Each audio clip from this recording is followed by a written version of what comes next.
हमारी शादियां कैसी शादियां, पैसे बहुत है ना, पैसे कहाँ उड़ाए। बहुत पैसे 3-4 मदरसे के बच्चों को ही खिला दे। 8 लाख 10 लाख तो स्टेज में चला जाता है, सिर्फ इतना सुनने के लिए कि उसकी शादी, बेटी की शादी में मंडप अच्छा था। 10 लाख में तो 8 मुअज्जिन के उम्रा हो सकते, 10 लाख में तो 8 इमामों के उम्रा हो सकते। वो वहां तवाफ करेंगे, अल्लाह तुम्हारी दुनिया जन्नत बना देगा।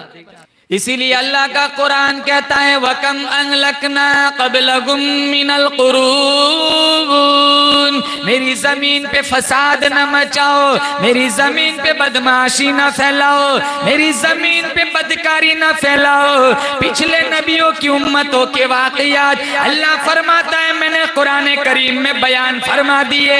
मूसा अलैहिस्सलाम की कौम का अंजाम देखो, लूत अलैहिस्सलाम की कौम का अंजाम